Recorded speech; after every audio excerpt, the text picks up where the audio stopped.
Good morning, Coach. Morning. A big win for your Tigers over a non-conference opponent in Texas College last Saturday. If you could just kind of summarize that, and then you've got Alcorn State coming to town, what you've maybe seen from the Braves or expect from the Braves, and then we'll open it up for questions. Well, I mean, the guys, our kids came back and, got us a W. And, we're just looking to improve game by game. Of course, this was our second ball game, and, I thought our kids, responded to get some bitterness out of our mouth and get back to getting the taste that we usually have in our mouth, and that's winning and getting after people. And in terms of, this upcoming opponent, Alcorn State, watching these guys, they're a dangerous football team. They could run the ball. They've been having success running the ball, getting people back. Their passing game, Brandon Bridges is, I tell you, I've been around a long time, and, boy, he's pretty explosive at that position. Run like a receiver.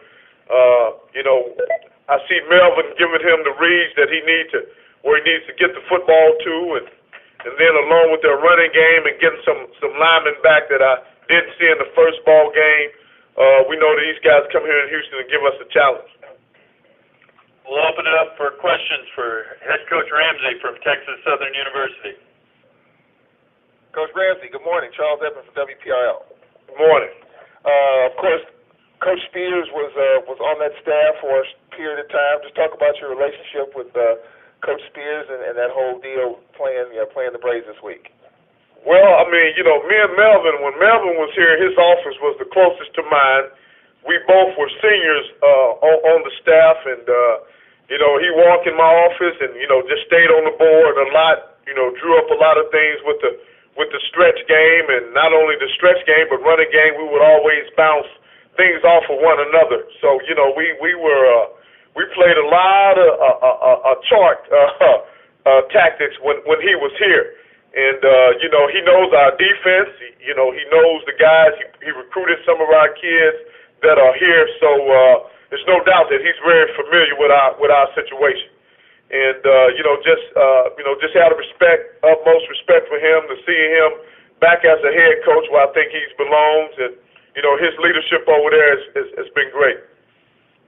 Coach, talk about your ball club and being able to bounce back after losing a tough one to Prairie View, and just talk a little bit about your defense this year, at least early on, compared to last year. Do you feel like it's still the aggressive, same type of attacking defense, or you feel like some tinkering needs to be made early in the year? Well, I mean, we still doing what we doing X and O's wise, but we got some new Mo's and Joe's. So, we lost 44. DeWine Foljam, I mean, he was the, defensive SWAC player of the year, and, had national awards, and, we got 3 new linebackers. They run well, and we played 6 linebackers. We keep them rotating, and up front, we've been having some guys out and down, and we got to get those guys back healthy. And on the back end, we've been playing 3 freshmen on the back end. We feel that they're athletic enough, and our expectation of still swarming to the football and tackling well is going to always be our winning edge here, is to swarm to the football and be a well-tackling football team defensively. Coach, talk about your quarterback situation with Parker, Johnson, and Brown. Talk a little bit about that, your quarterbacks. Well, I mean, we've been going with Rico has been our quarterback. DP. We lost DP to, he had that, that knee deal he had, and with his cartilage, and so Rico stepped in, and then we got Rudy Johnson and Harry Brown that's filling in, at the quarterback situation for us, and we got to protect those guys up front with our line, and most of all with our backs to continue to give us the effort we've been getting out of our backs. Just talk about your back. So that 1-2 punch, that Marcus Wright and Martin Gilbert combination. Well, I mean, those guys are very combative, first of all, and both of them, of course, have a lot of experience.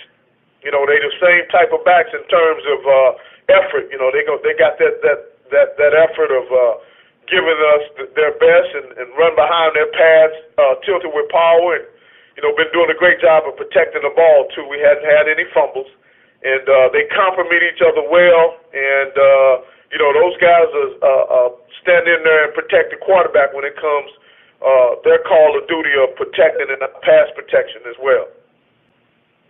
Coach, Rico threw for 290 yards on just 10 completions.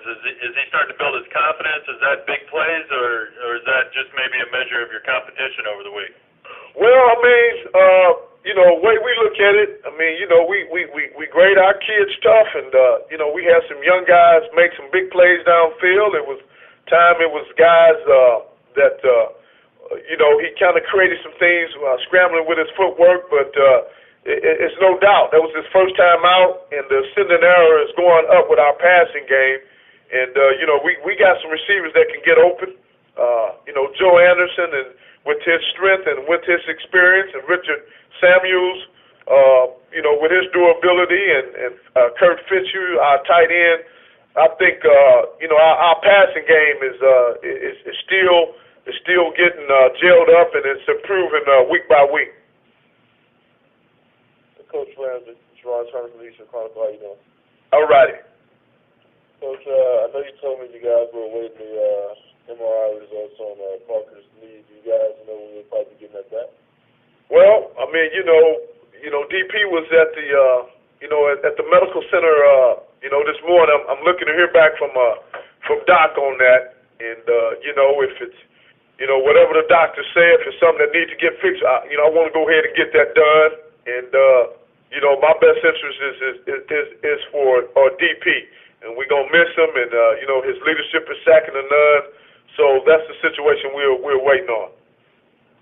Obviously, Rico Smalls is no stranger to having to get out there and perform for you guys in the pinch. I mean, he played in the SWAC championship game when Arvell Nelson couldn't make it last year, and he was your guys' punter in the first game this year. How nice is it to have a quarterback like Rico, who's so durable that he can step in and get that stuff done in the pinch? Well, I mean, it's been big for us, and he stepped in, and I know Charlie Cole is really coaching Rico hard, and his best is still yet to come. I mean, that was our second ball game. That was his first ball game. The first ball game we called him to the call of duty to punt as well. So he had that in his clock. But right now, he's just that we asked him for his quarterback duties, and for him to pick off where DP left, and that's taking control of the offense and getting us out there on time and getting plays off in a timely manner. And like I mentioned earlier, I think the ascending arrow is still going up for Rico and what we do, and his best is yet to come. Given the importance of this matchup you guys have on Sunday, how important is it to have a guy with some experience step in there like Rico to kind of lead the troops this Saturday?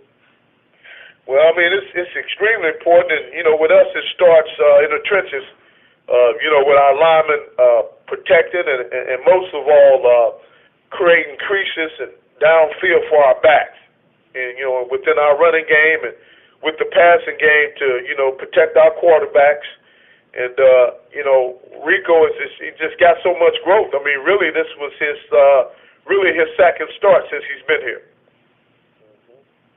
Coach, I know you mentioned the offensive line there, and obviously coming to the season, that was an area of concern because you guys didn't have a whole bunch of them. But for the most part, you guys seem to be holding up well there. How nice is it to see those guys, for the most part, avoid the injuries that took out some of the other players? Well, first of all, my hats off to Manny Martinez, our offensive line coach. I mean, it's just it's really a blessing having him. He motivates those guys right. He really stretches those guys. He pull out of those guys what he feels that need to come out of them, and those guys they respond to Manny, and that's been big. And with the numbers and not complaining, going through the whole scrimmage, getting the reps that our offensive line get, that's been really big. And I think on the back end, it just made us a tougher group up front. Coach, we talked about this a little bit over the weekend, but obviously you guys threw for more yards than you rushed for against Texas College, which is which is usually not the case. But what does that say about just talk about how far your wide receivers have come, and Richard Samuel and Joe Anderson and those guys, and how much a help they'll be for Rico Small this weekend. Well, I mean, it's that old adage of you take what they give you. We was getting double corner blitzes and people bringing 9 and sometimes as many as 10 guys in the box, and in that case you got to go up top, and that's the common sense approach, and that's what we've been doing, and I think those guys we have just as much as big play potential on the outside with our receivers than we do with our